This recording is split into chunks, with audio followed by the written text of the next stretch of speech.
Engineer 775 here. We're doing a little service on an old Traco, a mid-90s John Deere, which I've been told is no more than a Hitachi 200, I believe. And we're just changing the oil, but we're not changing the oil in a John Deere motor. Let me show you something pretty cool. Climb up here and not fall on my head. All right, I'm up on top of this Traco, and this is not the original equipment. This is an International DT466 engine. It's one of my buddies. It's his favorite engine, I think. And in order to make this work, you've got to have the flywheel from the John Deere made up with the flywheel from the International. So they machined the flywheels to mate up. They're bolted together, they're centered, they were put on a lathe. And the reason you need to do that is the engine speed is controlled by the computer in the machine, and it counts the teeth on that John Deere flywheel. It wouldn't have worked if it was just hooked up to the International flywheel. Everything would have been off. It would have over-revved and hurt this motor. So anyway, the radiator's sticking up and out because I think you can get an adapter to lower the fan and radiator down in, but for now, this is the way it is. So this was a throwaway machine. They had blown the engine, a lot of other things were wrong with it, but my buddy fixed her up, put his favorite engine in. I think he puts that in everything he has. But anyway, she's a good old Traco's doing a ton of work at my place. I could never have done this with my little tractor in a million years. So we're digging holes, burying stumps, leveling out low places, and we're going to eventually bury the tank over there.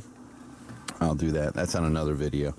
All right, so a little maintenance, oil change here this morning, filter change to keep this going. So this was a throwaway Traco, and these are, you know, quarter $1,000,000 machines. You just can't be throwing them away. So this one's been repurposed with a new engine. Good practice when you're changing out your filters is to write the number of hours on your filters so you know exactly what's going on. Label everything for what it's for, so you can keep them. You need to keep those in inventory, plenty of them. So all right, we're gonna fire up the beast. It's a cold morning. It was 28 27 degrees, I think, and we're gonna fire up.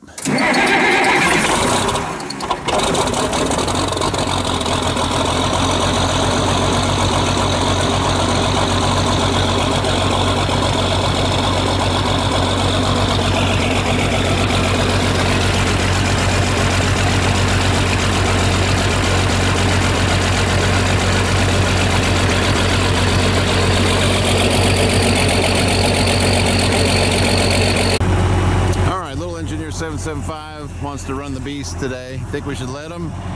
Think we should let you run that? I will not run anything. It's little. Come on, you could dig. No. You've been running your Tonkas for years. You can do it.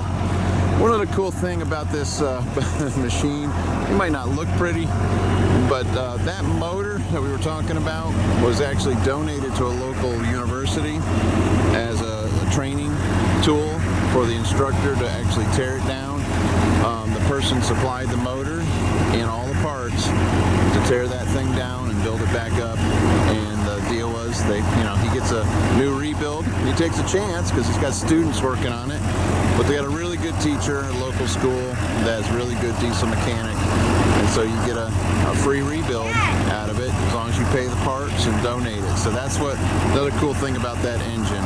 And not only the conversion of an International to a John Deere, but being able to involve the next generation that needs to know how to turn some wrenches and do some work.